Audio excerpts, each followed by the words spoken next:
Hello everyone, आज हम पढ़ने वाले हैं मिक्सिंग ऑफ सॉल्यूशंस।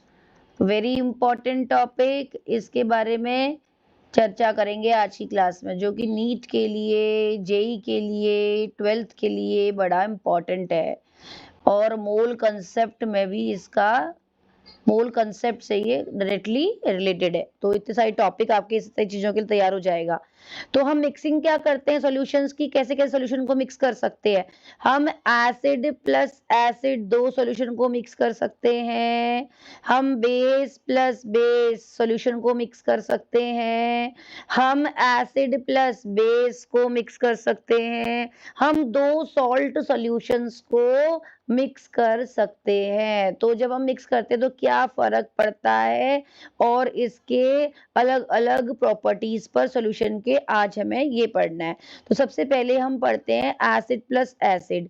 अगर हम एसिड प्लस एसिड करेंगे बेटा, मान के चलो मुझे एसिड प्लस एसिड करना है। मेरे पास क्या है, एक बीकर में 100 ml, ठीक है, 0.1 नॉर्मल HCl सोल्यूशन है, ठीक है। दूसरे बीकर में मेरे पास क्या, ऐड नहीं कर रही हूँ अभी, इसको इरेज करती हूँ। दूसरे बीकर में मेरे पास क्या है,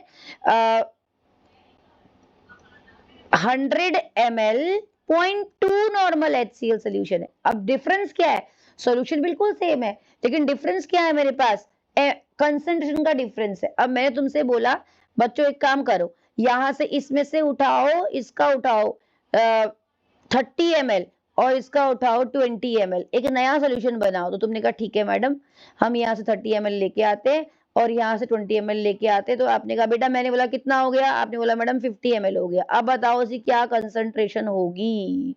अब आप सोच में पड़ गए कि करें क्या।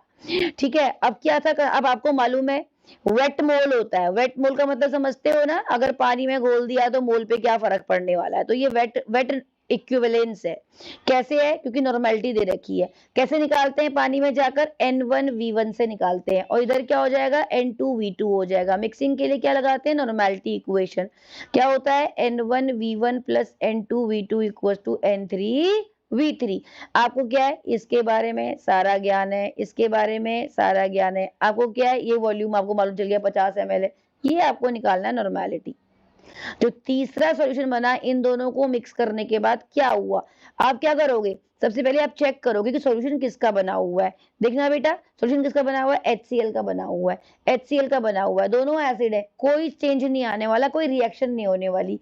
एसिड एसिड मित्र हैं दोनों के दोनों। जितना आप डालोगे क्या हो जाएगा, इक्वल इक्वल अमाउंट उतना ही बनेगा। कोई किसी के साथ, कोई एक दूसरे के साथ क्या करेगा, दुश्मनी नहीं है। चलो भाई, हमने क्या किया था, इसका उठाया था 30 ml, किसका, 0.1 नॉर्मल वाले का। दूसरे का कितना उठाया था, 20 ml, किसका, 0.2 नॉर्मल वाले का। अब चेक करो, आपने क्या बनाया था, दोनों को उठाकर 50 ml क्या बन गया था, आपको नहीं मालूम नॉर्मेलिटी क्या है, ठीक है। तो अब चलें N1V1 प्लस N2V2 कर लेते हैं, इक्वल टू N3V3 कर लेते हैं। जब हम ऐसा करेंगे तो क्या होगा बेटा, हैव अ लुक केयरफुली, क्या होने वाला है बताइए। N1 कितना है, 0.1 है। V1 कितना है, 30 ml लिया। N2 कितना लिया, 0.2 लिया। V2 कितना लिया, 20 ml लिया। V3 दोनों को मिलाकर 30 प्लस 20 कितना हो गया, 50 हो गया। N3 आपको नहीं मालूम, कैलकुलेट कर सकते हो आप आराम से, N3 निकाल लोगे, 3 बन जाएगा और ये क्या बन जाएगा, 4 बन जाएगा और ये क्या बन जाएगा, 50 इंटू N3। N3 अगर आप यहाँ से निकालोगे तो 7/50 जितना भी आएगा, it is the normality of the resultant solution. ठीक है, तो हम क्या करते हैं, जब हमारे पास एसिड एसिड होता है तो हम डायरेक्टली ऐड कर लेते हैं, और अगर बेस बेस हो तो भी हम डायरेक्टली ऐड कर लेते हैं। मान के चलो मेरे पास बेस और बेस सॉल्यूशन है, मैंने क्या कर दिया आपको, बेस और कोई भी बेस है, तो बेस और बेस चाहे कुछ भी हो। मान के चलो मेरे पास क्या 100 ml बेस है, मेरे पास 0.01 मोलर सॉल्यूशन हो गया NaOH का, ठीक है। दूसरा बेस है कोई, बेस 1 बेस 2, दूसरा बेस है 200 ml है और वो है मेरे पास कितना, 0.1 मोलर, कोई भी बेस, और KOH ले लो, कोई प्रॉब्लम नहीं है। बेस और बेस में कोई दुश्मनी है ही नहीं, दोनों के दोनों क्या है, आपस में जाएंगे, मिक्स हो जाएंगे।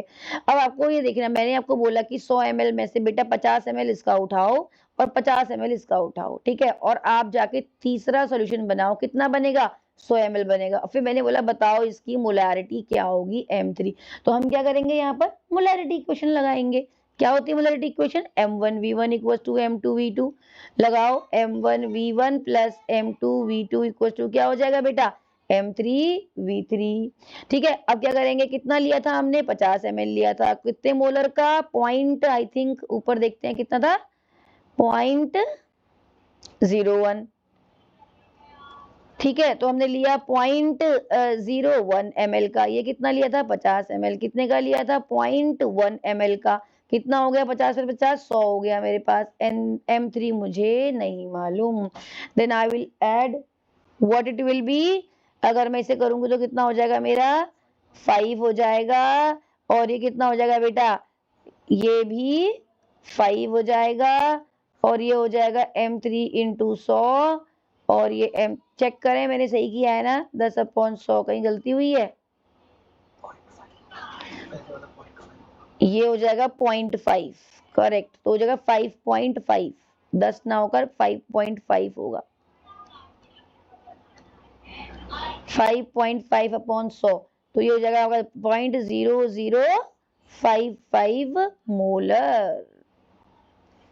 ठीक है बेटा, तो ये आया। तो एसिड और बेस में हमें कुछ नहीं करना होता है, क्योंकि बेस और एसिड से मित्र होते हैं। गए और आराम से आपने नॉर्मेलिटी या मोलरिटी जिसमें भी कंसंट्रेशन दे रखी है आपने इक्वेशन निकाल ली। अब कहानी कहाँ पे खराब होती है? कहानी खराब होती है जब आप किसी एक एसिड और बेस को मिलाते हो। एक्चुअली आपको मालूम है, बचपन से आपने पढ़ा हुआ है एसिड और बेस क्या होता है? एक न्यूट्रलाइजेशन रिएक्शन होती है। और आपको पता है ना बेटा? क्या मालूम है? पता है? कुछ नहीं पता। इन दोनों के बीच में, एसिड और बेस के बीच 36 का आंकड़ा होता है। मतलब कट्टर दुश्मन होते हैं एक दूसरे के, कट्टर दुश्मन। और जब तक एक ना खत्म हो जाए तब तक दूसरा सांस नहीं लेता। यानी कि क्या होता है? सॉल्ट प्लस वाटर बना लेता है, न्यूट्रल कर देता है, एक दूसरे को खत्म कर देते हैं बिल्कुल। कोई ज्यादा एसिड कोई कम, हमें कंसंट्रेशन पहले फाइंड आउट करनी पड़ती है, उसके बाद हम पता करते हैं कि कौन बचेगा कौन नहीं बचेगा। मान के चलो, सिंपल सी बात करते हैं जो आप बचपन से पढ़ के आए हो, NaOH प्लस HCl। ठीक है, आपने इसको घोला NaCl प्लस HCl, H2O बन गया। ठीक है, एक मोल आपने ये डाला, बैलेंस इक्वेशन है, सबसे पहले आपको बैलेंस करनी पड़ती है। एक मोल आपने ये डाला तो एक मोल ये बन गया और एक मोल ये बन गया, कोई सोचने की बात ही नहीं है। ठीक, तो हमने क्या कर दिया? दोनों के दोनों बराबर, न्यूट्रल खत्म हो चुका है। अब हमें यहाँ पर क्या करना है? अब हमें यहाँ पर जो हमें कंसंट्रेशन दे रखी होती है उससे चेक करना होता है। चलो बच्चों चेक करते हैं। मान के चलो हमें दे दिया एसिड बेस का एक सॉल्ट, ये दिया मैंने 3 लीटर 0.5 मोलर NaOH। ठीक है, अब आप चेक करो, बेसिक सॉल्यूशन है। मैंने 2 लीटर 0.5 मोलर HCl मिलाया। बताओ, एसिड बेस 36 का आंकड़ा, कट्टर दुश्मनी, क्या होगा? न्यूट्रलाइजेशन रिएक्शन होगी। अब क्या होने वाला है बच्चों? ये होने वाला है, क्या होने वाला है बताओ? ऊपर वाली रिएक्शन होने वाली है जो ऊपर लिखी थी हमने, NaOH प्लस HCl वाली, सॉल्ट प्लस क्या बनेगा? वाटर बनेगा। ठीक है, अब आप चेक करो, आपको क्या दिया हुआ है? आपको मोल नहीं दिया हुआ, आपको मोल खुद कैलकुलेट करना है। जैसे NaOH का मोल निकालोगे तो कितना निकालो? कितना है? 3 लीटर। कितना है? 0.5 मोलर। तो मोल्स कितने आते हैं? वेट मोल कैसे निकालते हैं? M1v1 करके, मैं पेन चेंज करती हूँ, M1v1 करके, ये होता है वेट मोल। पानी में जाते ही मोल ऐसा हो जाता है। सही है, तो M1 कितना है इसका? 0.5। और कितना है? 3 लीटर्स है, लीटर्स में तो मल्टीप्लाई करेंगे तो क्या हो जाएगा? 3 इंटू 5 कितना होता है? 1.5। इतने मोल्स इसके आ गए। ठीक है, अब इधर चलो HCl में, इसमें भी क्या करेंगे? M2 इंटू V2 करेंगे। M2 कितना है इसका? 0.5 है बेटा। लीटर कितना है? 2 है। कितना हो जाएगा? 1 मोल। बताओ रिएक्शन क्या बोलती है? पढ़ो, रीड करो रिएक्शन की स्टोइकियोमेट्री। क्या बोलती है रिएक्शन कहती है जब 1 मोल NaOH का रिएक्शन कराएगा 1 मोल HCl के साथ में, तो मैं 1 मोल NaCl और 1 मोल पानी का आपको बना के दूंगी। समझ आ गया? तो अब हमारे पास है कितना? हमारे पास चेक करो बेटा कितना है। हमारे पास है NaOH प्लस HCl जब रिएक्शन करेगा बेटा तो हमारे पास बनेगा NaCl प्लस HCl। हमारे पास इनिशियली T इक्वल टू 0 में जब हमारी रिएक्शन शुरू नहीं हुई तो हमारे पास 1.5 मोल तो इसके हैं। ठीक है, मोल्स इसके हैं और इसके कितने हैं? 1 मोल इसका है। अब जब ये शुरुआत में कुछ नहीं बना, ये 0 है। अब जब रिएक्शन करा उस टाइम बाद, जब रिएक्शन खत्म हो गई उस टाइम क्या होगा बताओ? जितना NaOH रिएक्शन करता है उतना ही HCl रिएक्शन करता है। ज्यादा कौन है? NaOH है। NaOH पूरे HCl को खा देगा, जब तक खा देगा तब तक वो नहीं रुकेगा। तो क्या करेंगे, कितना बचेगा? 1.5 था, किससे रिएक्शन करा? 1 से रिएक्शन करा, तो 1 ये कितना बचा? 0.5 मोल्स तो NaOH के बच गए, लेकिन HCl पूरा का पूरा खत्म हो गया, क्योंकि 0.5 HCl को 1 मोल HCl को 1 मोल NaOH खा चुका है। अब कुछ नहीं बचा, और क्या बचा सोल्यूशन में जाकर? 1 मोल, यानी कि कितना रिएक्शन करा HCl? 0.1 मोल मेरा NaOH बना और पानी बना। ठीक है, अब ये हुआ। तो बचा क्या मेरे सोल्यूशन में? 0.5 मोल क्या बचा है? NaOH। NaOH बचा है, यानी बेस बचा है। और बेस का बेटा देखो यहाँ पे 2 क्वेश्चन बन सकते हैं। बेस का क्या आपसे पूछ सकते हैं? पीएच बताओ। पीएच क्या होता है? 14 - POH। आप इसका पीएच तो निकालोगे नहीं, सबसे पहले क्या निकालोगे? POH निकालोगे। और POH स्ट्रॉन्ग के लिए क्या होता है? Negative logarithm of OH minus ions. एक आप ये निकाल सकते हो। आपसे एक सवाल ये बन सकता है आपका, ठीक है। और देखो सॉल्यूशन को कैसे जोड़ दिया आपके इक्विलिब्रियम के साथ में। अब आपसे क्या पूछ सकते हैं? आपसे कंसंट्रेशन पूछिए, पहले कंसंट्रेशन निकालोगे, क्योंकि ये पता होना चाहिए स्क्वायर ब्रैकेट का मतलब क्या होता है? कंसंट्रेशन। जब तक आपको OH माइनस कंसंट्रेशन नहीं मालूम होगी तब तक आप कैसे POH निकालोगे? तो आप कंसंट्रेशन निकालो। सॉल्यूशन से कंसंट्रेशन निकालने के लिए कितना निकाल? 0.5 मोल्स है। कितने में है? कितना लिया हमने? 3 और 5 लीटर। 3 और 5 लीटर। तो चेक करते हैं कितना आ जाएगा हमारे पास। अब 0.4 बचा रह गया, 0.5 मोल बचा रह गया था। 0.5 मोल इन कितने लीटर? 3 हमने लिया था वो, और 2 लिया था HCl। 5 लीटर ऑफ सोल्यूशन में। तो हम क्या करेंगे, यहाँ पर हमारे पास 0.5 मोल कितने में आ गया? 5 लीटर में आ गया। तो कंसंट्रेशन निकाल देते हैं। क्या होता है मोलैरिटी? क्या होता है molarity? Equal two moles per litre. ये तो होता है मोल्स पर लीटर। तो क्या करेंगे, कितने मोल्स हैं? 0.5 कितने में? 5 में। काट दो इससे, तो कितना आ गया? 1/10, यानी कि 0.1 मोलर सोल्यूशन बन गया। देखो कंसंट्रेशन आ गई, है ना। तो इस तरीके से हम कंसंट्रेशन निकाल देते हैं इस सॉल्यूशन की। और रिजल्टेंट की कंसंट्रेशन हम और भी किसी तरीके से भी निकाल सकते हैं, डायरेक्ट फॉर्मूला पुट करके। उसके लिए फॉर्मूला क्या हो सकता है? हमने तो खैर ऊपर ही इक्वेशन में कर दिया, तो this is the very simple process, इसमें गलती नहीं होती है। अब आप फॉर्मूले में करोगे तो फिर उसमें कंफ्यूजन हो जाता है। तो चाहो मैं लिख दे रही हूँ यहाँ पर formula, you can use like this, कि ये आप कर सकते हो। रिजल्टेंट का सोल्यूशन है वो M1V1 जो मेरा बेस था, उसमें से मैंने क्या किया था? M2V2 एसिड को माइनस किया था, जो बचा है ना। फिर उसके बाद मैंने V1 + V2, कुछ इस तरीके से फॉर्मूला आपको अगर किताबों में देखो तो लिखा हुआ मिलेगा। तो जरूरत नहीं है, रिजल्टेंट हो गया ये, M3 कर दो, तो रिजल्टेंट कंसंट्रेशन होगी ना ये सोल्यूशन की। ऐसे निकालना है। तो हमें सोचना किसके केस में है? किसे केस में सोचना है हमें? एसिड और बेस के केस में।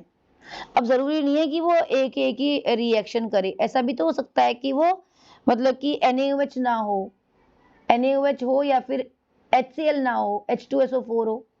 तब हमें वहां पर भी सोचना पड़ सकता है कि हम कैसे करेंगे। मान के चलो मैंने आपको एक क्वेश्चन दिया,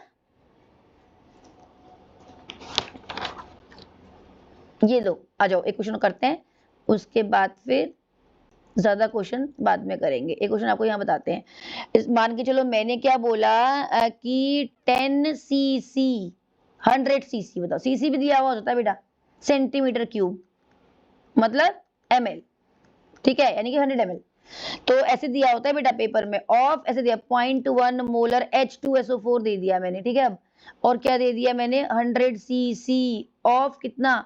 0.1 molar NaOH। What is the concentration of resultant solution? ये दे देंगे। सबसे पहले हमें क्या करना होगा, हमें रिएक्शन लिखनी होगी। H2SO4 जब NaOH से रिएक्शन करता है तो क्या बनता है? आयन एक्सचेंज रिएक्शन होती है, न्यूट्रलाइजेशन रिएक्शन होती है। तो क्या होता है? 2 H+ आयन और 2 NaOH। तो क्या बनता है? Na2SO4 बनता है, सॉल्ट और वाटर निकलता है। अब बैलेंस करो, 2 NaOH लगेंगे। अब इसकी स्टोकियोमेट्री रीड करो, क्या कह रहा है? H2SO4 कह रहा है कि जब इसका 1 मोल रिएक्शन करेगा 2 मोल NaOH के साथ में, तो मैं आपको 1 मोल Na2SO4 और ज्यादा पानी में आपको रेस्ट बना के दूंगा। देख लो, आप चेक कर सकते हो, बैलेंस रिएक्शन है। अब हमारे पास क्या है? शुरुआत में हमें दिया हुआ कितना मोल है? चेक करो कैसे निकालते हैं हम वेट मोल को, m1 v1 करके। तो क्या निकाल दिया, m1 v1 इसका हो गया, कितना आ जाएगा बेटा 100 इंटू 0.1, कितने आ गए 10 आ गए इसके मोल्स। मोल्स नहीं आएंगे ये, क्योंकि सीसी सेंटीमीटर के मिली मोल्स आएंगे, क्योंकि सेंटीमीटर क्यूब ml में है ना, उससे पहले लीटर में था, तो इसलिए अब यहाँ पर कितना आएगा m2v2। कैसे निकालेंगे m2v2, 100 लिया हमने इसका, 100 ml कितने में कितना सॉल्यूशन था 0.1 है ये, ठीक है, इंटू 0.1 कितना हो गया 10 क्या मिली मोल्स। इसको मोल्स में कन्वर्ट करने के लिए आप क्या करोगे 1000 से डिवाइड, ठीक है, ऐसे ही इसको भी मोल्स में कन्वर्ट करने के लिए 1000 से डिवाइड या मिली मोल्स में निकाल लो। लेकिन अगर आपको मोल्स में ज्यादा कंफर्टेबल है तो मोल्स में निकाल लो, कितना आएगा 0.01 मोल्स, ठीक। इसका कितना आएगा बेटा 0.01 मोल्स, दोनों के सेम ही आएंगे।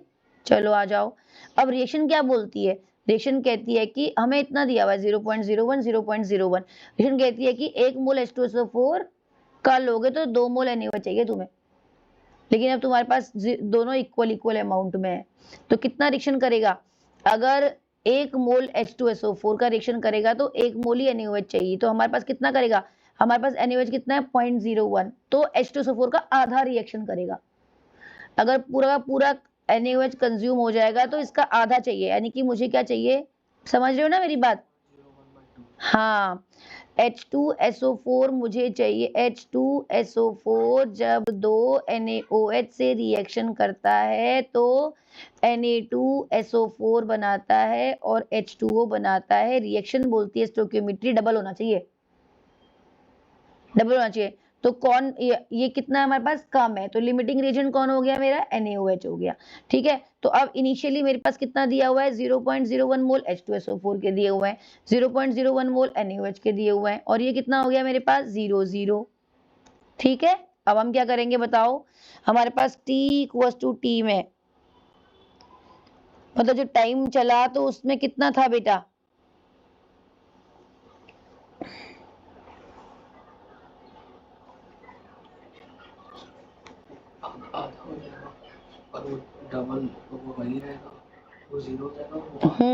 तो H2SO4 का कितना कंज्यूम होगा, अगर H2SO4 पूरा कंज्यूम करना है हमें तो हमें ये डबल चाहिए, लेकिन ये है नहीं, तो हमारा H2SO4 कितना कंज्यूम होगा 0.01/2 आधा, तो ये पूरा ये 0.01 हो जाएगा, है ना, ये तो पूरा कंज्यूम होगा, तो बचा कितना 0.01 बराबर 0, ठीक है।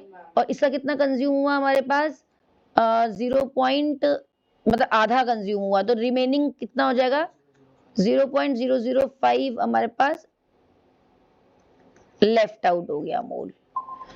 क्या बचा हमारे पास, एसिड बचा, एसिड बचा मतलब अब इसका क्या निकलेगा पीएच निकलेगा। पीएच कैसे निकलता है, negative logarithm of H plus ion से, स्ट्रॉन्ग एसिड है सीधा निकल जाएगा पीएच, ठीक है। तो एक सवाल यहाँ से ये बन गया। अब हमारे पास क्या होगा, कितने लीटर में बचा 0.005 बचा हमारे पास, कितना लिया था हमने ऊपर आप चेक कर सकते हो, 200 लिए थे ना आई थिंक, 100 इसके 200 ml, यानी कि मेरे पास हो गया हमारे पास remain 0.005 moles of HCl are in कितने में 200 ml ऑफ सॉल्यूशन, यानी कि लीटर में करना है तो 0.2 लीटर्स ऑफ सॉल्यूशन। तो निकाल लो कंसंट्रेशन, आ गई कंसंट्रेशन। कैसे निकालेंगे, कंसंट्रेशन क्या होता है मोलैरिटी, क्या होता है मोलैरिटी मोल्स पर लीटर, तो 0.005 अपॉन 0.2 हो गया।